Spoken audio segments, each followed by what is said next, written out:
I'm always asked if I have PTSD or things like that, or oh, is that why you say yes ma'am or no sir? And I'm not, the preconceived notion that we're polite isn't a bad thing, but my parents taught me to say yes and no sir, and yes ma'am. I feel that veterans are entitled. Oh, you're a veteran, so you're automatically crazy. You must have done it because you had no other choices. For some people, that is kind of the case, but it's like of the alternatives, maybe that was a better option, you know. Which is not entirely like a lie, because you have to be a little crazy to do it. But The preconceived notions, in short, are either we're crazy or we're too polite, too structured. And we're just normal people who just happen to go through something a little bit more stressful than everybody else. But yeah, I think that is a preconceived.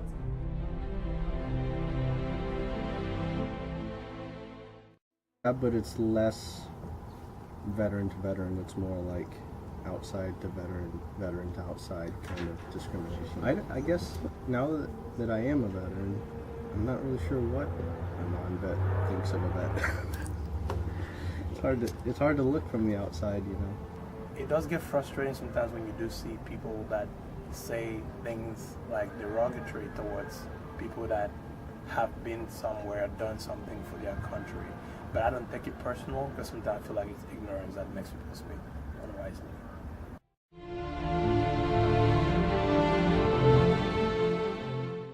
Is that we have given lives of young men, young women, people who've never seen their children because they were in combat.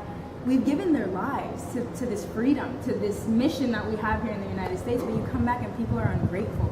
Veterans are looked at as crazy. You know, yes, we get a lot of help from the government and from a lot of schools and institutions, but the people don't see us as what we did do. We went overseas, we sacrificed years of our lives, we risked our lives for the goal of freedom. And when we're here not even using our privilege of freedom, we're kind of stuck to screens and stuck in our own little worlds being closed-minded. That's what hurts most. So I would have sacrificed it all over again if I knew that I was doing it for a grateful set of people, but and I'm not saying that everybody's ungrateful, but I just wish it was used a little bit more wisely, the freedom that we do have available to us here in the United States.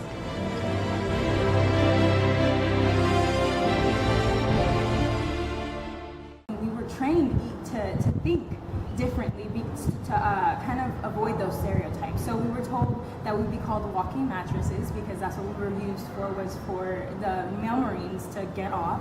Weak, you can't hack this, you don't belong here. They might bring more problems than they're worth. Women need to be babied because you can't have If I say I'm a female veteran to a male veteran, the immediate assumption is that I was fast in the military, that I possibly got my rank by sleeping around. A lot of different things like that.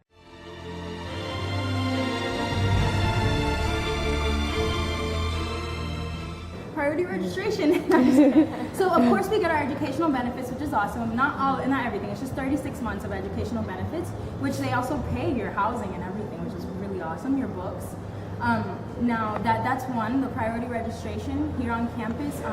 They do have veteran resources about the veteran center, which is something to use. But I am one of those Marines that did come back with PTSD, which includes, I wouldn't say a fear, but a discomfort around other veterans and other military members. So unfortunately, I haven't been up there too much, but I do take advantage of the priority registration and the fact that the center is there. I'm sure one day I'll come around to using it. I'm glad that our tuition's paid for because this is increasingly getting more expensive. So I feel bad for you guys who don't have that, depending on what program you're using, whether it's post 9/11 or the regular GI Bill or go prehab. I mean, you get a certain amount of stipend to live off of. I mean, it's still not enough in California, but especially if you have a family, but it definitely eases up on having to get like 2 part-time jobs and 18 credit hours and studying and not sleeping kind of deal. With the 911 GI Bill, getting a free college education is just unsurpassed. That's just a great benefit. Plus they pay your rent, So I would say that's the number one benefit. We got lots of resources available to us for like mental health.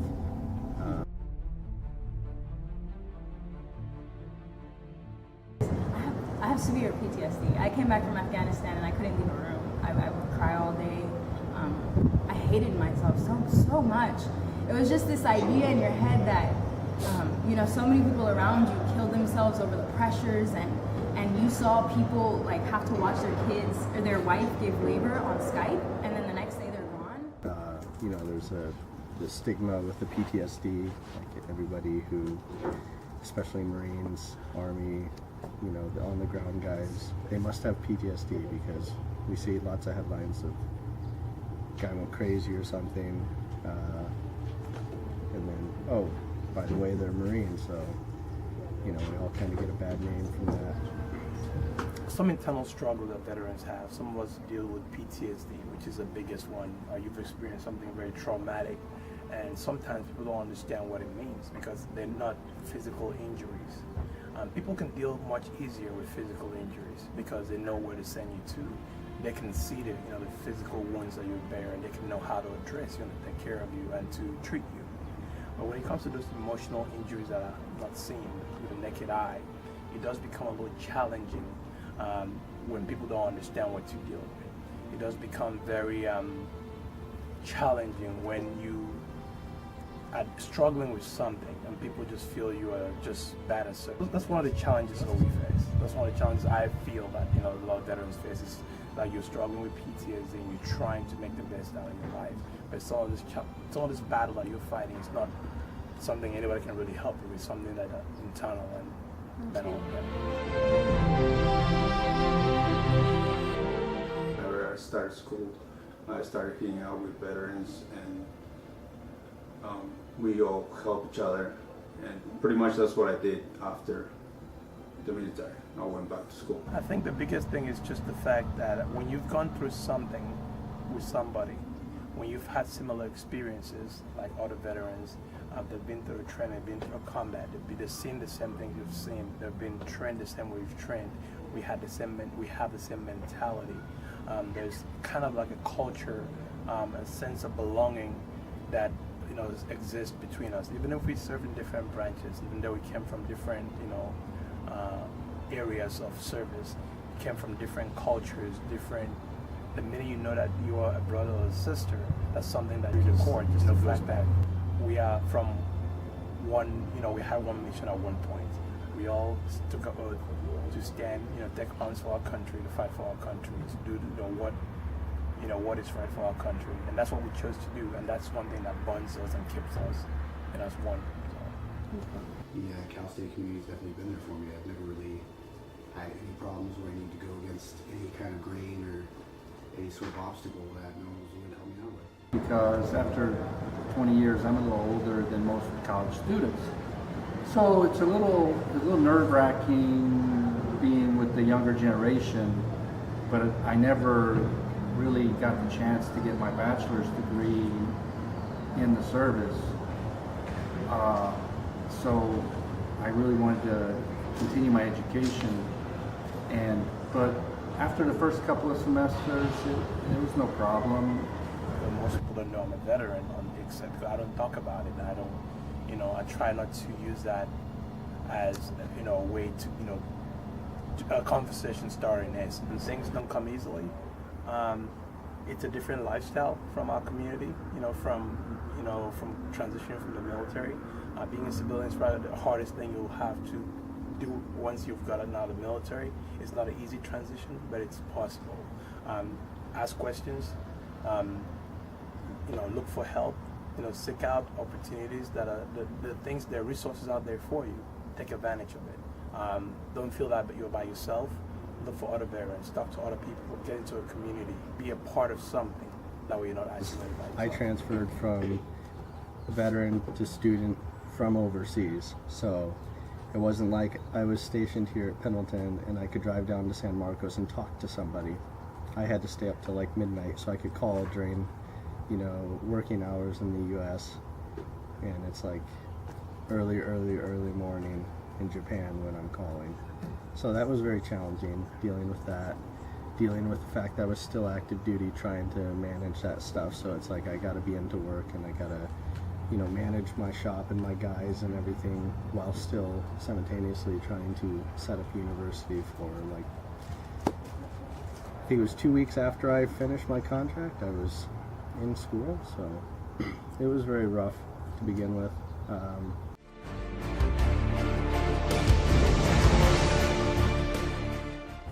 I'm from Montana, so I didn't have any family here. Didn't have any friends here. I had one friend.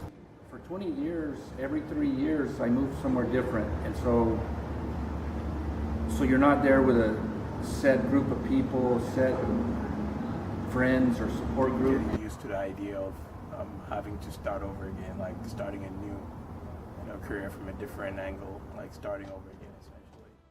Trying to and just adjust to a new location, and try to make a home instead of traveling all the time. A routine, starting a routine all over again in a different field. So that's the biggest challenge I faced. Hey, but that's a big challenge is you don't have your support group there with you every day.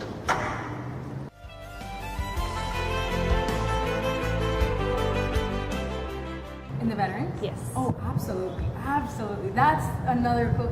Being in the military exposes you to so many people. So even when you get out, you have people here at California State University, San Marcos, that are from Kentucky. I'm from Florida myself. I never thought I would be in California, and let alone live in California. So yeah, the diversity is huge. You see Filipino, all types of Asian, Middle Eastern. When I do go to the Veterans Center, I see a big diversity, a big diverse, multicultural, diverse military culture in the Veterans Center, all types.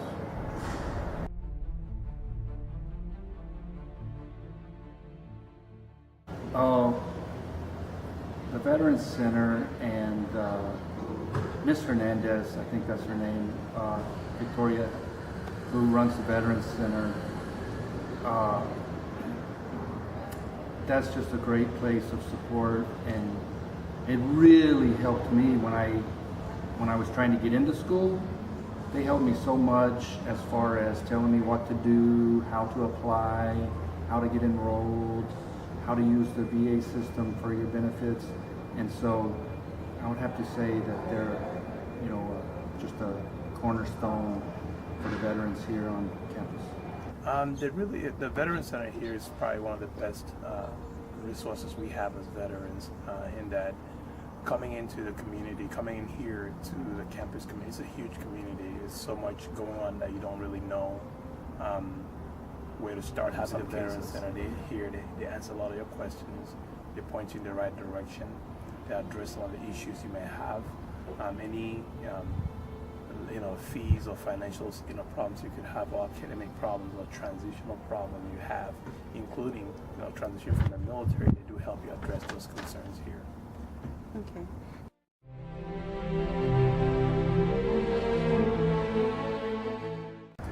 I made a choice to serve my country. I made a choice to bear arms for my country. I made a choice to do it for my family, for my kids, for my future generation that's coming. I didn't do it for what I'm getting out of it. I didn't do it for what might come out of it or what people might say to me. I did it because I chose to do it. And because it was a choice, I don't feel that anybody owes me anything. I feel like that's something that I chose to do. Since I've been out, I've had so many people say, thank you for your service, and I feel guilty. I'm like, it wasn't that hard. I did the best I could do. Leaving your family, traveling, all that stuff. For me, I was on ships. I wasn't in combat, but there's some hard days out there.